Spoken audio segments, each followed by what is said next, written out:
So, welcome everyone. Thank you for joining me today. If you're joining me live or you're catching this in replay, you're very welcome. I think I just want to point out from the beginning, this is a conversation we're going to have, and I hope to try and balance out the accusations of what some commentators have been saying about Jeanne, that she was a transvestite, she was a lesbian, a cross-dresser, and God knows everything else. Now, this discussion is not about transgender issues, although there may be some crossover here. I just want to try and add some balance to this today, a balance in terms of what some of the real hardcore religious people are saying about wearing women wearing men's clothes and men wearing women's clothes and everything else. But other than that, I think this is the only time I'm going to discuss this, because I think we got much more interesting things about Jeanne that we can look at. But I just personally feel I'd like to address this and add some balance to all of this. So please feel free to comment and join in the conversation here with this. Let's start off here with Vita Sackville West Smith. She wrote a book, I think it was way back in the 1920s, and she talks about Jeanne being cross-dressing and suggesting she may have been a lesbian sharing beds with little girls and women. This is Vita Sackville West Smith here. It's interesting to note that she may have been looking at Jeanne from her own perspective, from her own eyes, and very little else. Certainly, I don't think she's done any research here, because the research was there in the 1920s when she was writing books about Jeanne. Perhaps because Vita Sackville West Smith was bisexual, she was married to a man, but she had untold female lovers, of which one of them was Virginia Woolf. So she does have this history and this perception and this way of thinking, and that's great. Whatever floats your boat, as they say. But I don't think in this case Sackville West Smith actually did any research into Jeanne, because Jeanne actually was not a cross-dresser. I mean, a cross-dressing is an ideology. She just happened to wear men's clothes to do a job.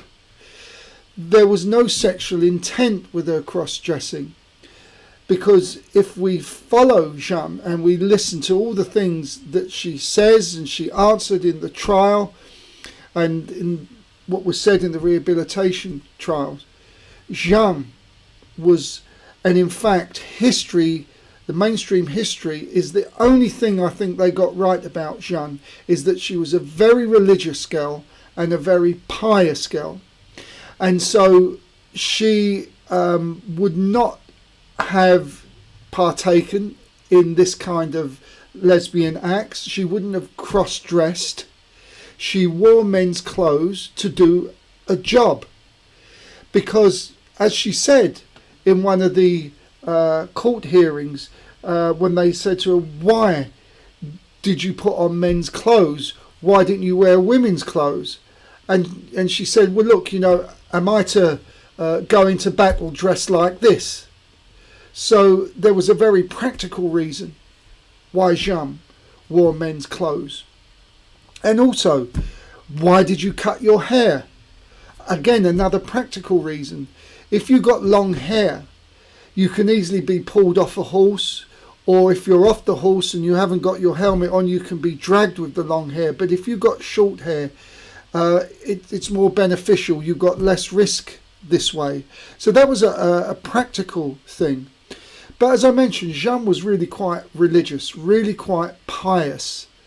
And, 15th century people perhaps wouldn't have taken too well to that kind of behaviour. But nonetheless, she did what God commanded, and that was to put on the men's clothes and go into battle. And she said at the very end, before she went to the execution, when she put on her clothes, her voices told her that it was a grave sin that she did by putting on the women's clothes, and she should put back on the men's clothes and God would help her. So that's from her own words. So we can choose whether we wish to believe this or not. My job here is just to put another point of view across and see what you think. The information is out there for you to also decide if you wish to look it up and have a look and see what you think. There's so much here, and if you look at the transcripts, you can get a real feel for Jeanne. You can get a real feel for how she went about her business, and you will see very clearly there's absolutely no sexual intent here. So let's just move on now to more modern day again, because I think the idea of cross-dressing and women who just happen to wear men's style clothing has all got mixed into one great big pile. And there is clearly two different things here, as I mentioned. There's cross-dressing, which has an intent, most likely a sexual intent, and there is just women that like to wear clothes that are more mannish. Talk about that after, but let's hear what the very bizarre Pastor Stephen Anderson has to say. Okay, because a lot of us could have just been heavily influenced by the world on this subject of gender-specific clothing. Okay, now to start this out, let's just read the scripture first of all. It says in Deuteronomy 22:5, "The woman shall not wear that which pertaineth unto a man, neither shall a man put on a woman's garment, for all that do so are abomination unto the Lord thy God." So the Bible's real clear here that a man should not put on a woman's garment and that a woman should not dress as a man. Okay. Well, welcome, Vicky from Montreal. Thank you for joining us. Now, this is the very extreme Pastor Anderson, who quotes Deuteronomy 22:7, "The woman shall not wear that pertaineth unto a man, nor shall a man put on a woman's garment, for all who do so are an abomination to the Lord your God." And so, how do we define what is men's clothing? Must a woman have long hair? Is she forbidden to wear trousers, even if they are cut to the shape of a woman? Can she not wear a shirt, even if it is designed to take into consideration her figure? Obviously, women have breasts and men don't, so the style of the way the shirt is made is different. Therefore, can this be regarded as men's clothing? And what about men? Are Scotsmen forbidden to wear a kilt? And me, am I an abomination because of my hair? I don't think so. Look, we can forgive 15th century people for behaving and thinking in this way, but we're supposed to be more evolved from 15th century people, yet sometimes some people are trying to kick us back into the dark ages with this. So here's something I'm going to read for you. When Jeanne first adopted male clothing at Vaucouleurs on February 22, 1429, it says this: "Jeanne de Metz and Bertrand de Poulengy, who described the circumstances in which she changed from a woman's dress to soldier's clothing. Jeanne de Metz said, 'I saw Jeanne wearing a poor outfit, a woman's red dress, and I asked her if she was planning to go to Chinon in her own clothes. She replied that she would be willing to have male clothing. I provided her with clothing and boots belonging to one of my servants, and when this was done, the inhabitants of Vaucouleurs had male clothing, boots, greaves, and other necessary items made for her.'" Well, this tells us something, that the people of Vaucouleurs weren't particularly bothered that she was dressed in male clothing. So the question must be asked then, was this quite common? Were there more people, more women than what we think, wearing women's clothing? So we can begin to build up a little bit of a picture here with this. The people of Vaucouleurs weren't bothered, it appears, by Jeanne wearing clothes, men's clothes. The church were, apparently, but not the people. And again, in prison, he said, even the clergy said she kept her clothing held tight. And Jean tells us that she did this to prevent rape. So again, we get more evidence that she wore men's clothing not for a sexual or a divergent reason. It was a practical reason. And in order to protect her virginity, for which she said she would, unless God commanded otherwise, she made sure that the braces and everything was very tight, so there could be no opportunity for rape, and actually no opportunity to accuse her of being a seductress, if you like. So in prison, even the clergy said she kept her clothing held tight. And Jeanne tells us she did this to prevent rape. We just said that. She would often sleep with her armour on the fields for the same reason. And of course she would sleep in the fields with armour on, in case there was an urgency to get up and do battle, if there was a surprise attack. So it was prudent to wear the military clothing, which were men. There was no female military clothing back in the 15th century. And it goes on saying, and she was then dressed in male clothing and was complaining that she could not give it up, fearing lest in the night her guards would inflict some act of sexual outrage upon her. And she had complained once or twice to Bishop of Beauvais, that was Bishop Cauchon, the Vice Inquisitor, and the Master Nicolas Loiseleur. So again, we see that Jeanne, in prison, was prepared to give up at some point the clothing, but feared for being raped, feared that she would lose her virginity, and she vowed to remain a virgin, and this was absolute paramount. And by the way, when she was in prison, she was tormented by the guards who verbally abused her. And again, she had good reason often to keep on men's clothing, because the trial was a fix. She should have been kept at least in a church prison. She was an ecclesiastical prisoner, and she should have been kept in a church prison. And there would have been male guards, but she would have had female associates, nuns, and the like around her to make sure the guards were well behaved. But there was none of this with the prison she was in. So of course Jeanne would have worn men's clothes, and actually it was her putting back on the men's clothes that condemned her to the stake, because she was now a relapsed heretic. So poor Jeanne, she was damned if you do, damned if you don't.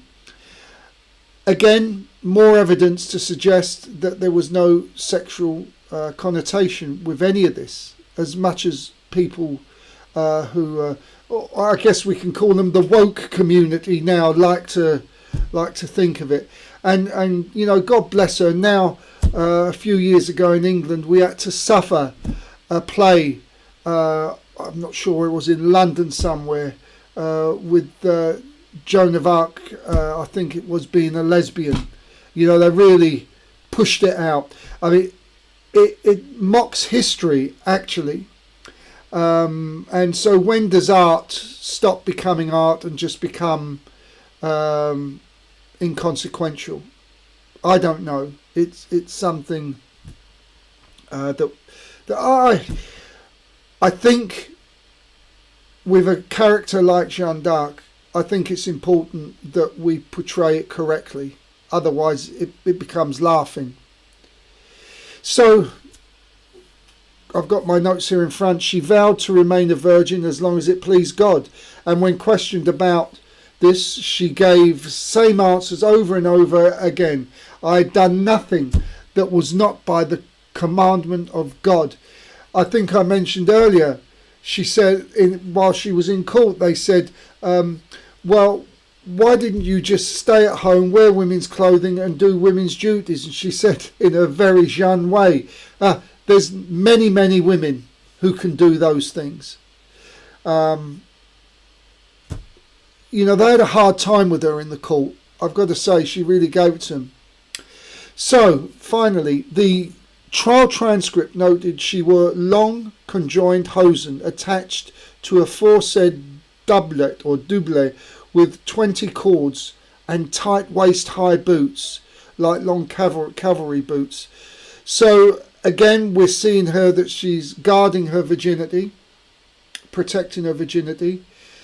And, I mean, this just comes to mind here, that we see the risk that many of the modern-day military women take when they go onto the battlefield and they're on the front line if they get captured. They know there's a good chance that they're going to get raped, unfortunately.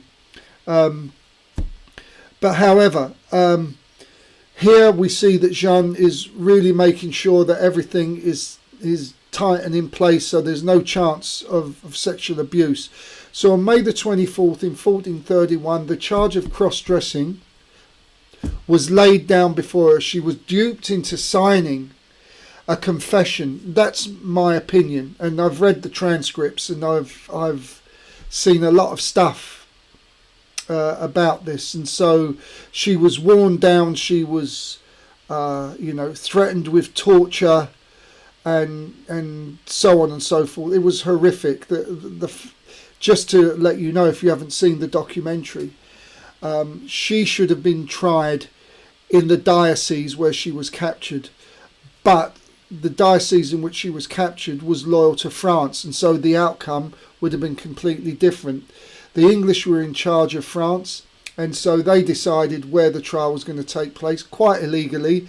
So they tried her in a diocese that was loyal to England, and the outcome was only going to be one way, which was one way or another they was going to get her to put on men's clothing again, so that she'd be a relapsed heretic, and by being a relapsed heretic they could send her to the stake, because just being a heretic wasn't good enough, by the way.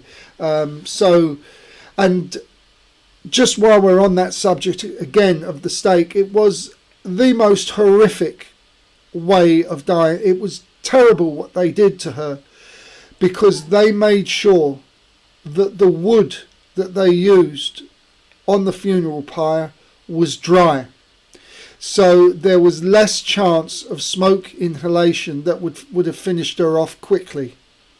So unfortunately for Jeanne, she had to face the full force of the fire. Now, having said that, if you do watch the documentary, Michael Funovich, who's an energy master, will tell you that somebody of Jeanne's awareness and consciousness would either been able to go into a trance-like state, which we actually felt wasn't really a viable situation, considering she must have been terrified at the time. The likelihood is anyone who's had a near-death experience will know that she would have been taken from her body long beforehand, so she wouldn't have felt the suffering of the burning. So anyway, look, I think that's about all we can say on this subject here. Please do take a look at the transcripts if you get an opportunity. You will see a very, very feisty Jeanne. You will see she's very clear that she wore men's clothes because it was God's command. You will see that she wore clothes for practicality, and you will see that she wore the men's clothes so that she could do the work that she could actually do, because it was just not possible to do them in women's clothes. And so before we go, I just want to take you around our website and show you the stuff on our website, because I think, oops, where are we? If I can get this up. There we are. I think I've got I've got this up because we got some interesting stuff in this website. In the members area here, you can see the documentary that we made about Jeanne. It's called I Am Jeanne, and it tells the real story of Jeanne d'Arc, not this fairy tale story that the mainstream history tells us, because this story is far more intriguing, far more fascinating than history documents. We've got the documentary there. We do a regular Jeanne d'Arc spiritual report, and this is through mediumship, the mediumship of table tipping. For those who don't know, I'm a medium, and we connect with Jeanne every week, and members get to ask questions, get to ask Jeanne questions. Oops, I've just clicked on the one of these things here. I'm going to fast forward it just a little bit so you can see what we do. To look forward to. And so this is the table tipping, and Jeanne, you can see there is operating the table using my hands. Anyway, that might not be someone's cup of tea, so I apologise if if you don't like that sort of thing. We got channeled messages. I've got to start doing some more channeled messages. And obviously Jeanne channels these messages. And one of the best parts about the website here is we're doing a series called Unbreakable, where I'm interviewing people who have done great acts of courage in the face of adversity. And here James Tang, you can see, he made a documentary called Ghost Mountain, and you can see that documentary. It's about his father's surviving the killing fields, not just one of the killing fields in Cambodia, but the killing fields in Thailand, which very few people know about. And as a member, finally, I've started putting up some free downloads. Here's about 30 books you can find on Jeanne d'Arc. They're all in the public domain, and I've sourced them all and put them all together for you to look at. And you can see the story of Jeanne d'Arc unfold throughout the ages. So that's all I wanted to say on this. I'm not going to talk anymore about Jeanne cross-dressing. I think we've got far more interesting things to talk about. I'll be back soon with another episode from Jeanne d'Arc's life. In the meantime, I'm going to close with our trailer for the documentary. And hopefully, if you like the documentary, please consider subscribing to Société Jeanne d'Arc, where you can watch the documentary as often as you like and be part of a growing society where we can do some really good work and bring forward Jeanne's energy, which is so needed today. This is Mike signing off. Bye-bye for now. One life is all we have. Then let's go on. But to surrender who you are and live without belief, that's more terrible than dying. More terrible than dying young. You have to unlearn everything and dismiss all propaganda. It says in Deuteronomy 22:5, the woman shall not wear that which pertaineth unto a man. A story far more romantic, far more intriguing, and even more fascinating than history documents. Her life is a psychological thriller, and as we uncover the true story, we discover the phenomena that is Jeanne d'Arc begins 800 years before her birth. This is epic. What secrets did she hold and subsequently take to the grave? I will not tell you everything. This voice is good and worthy, and I'm not bound to answer you. Who is the real Jeanne d'Arc? Who is Jeanne d'Arc? The answer to this question lies buried deep within her trial and rehabilitation transcripts. We become one. It is here we discover the real Jeanne d'Arc.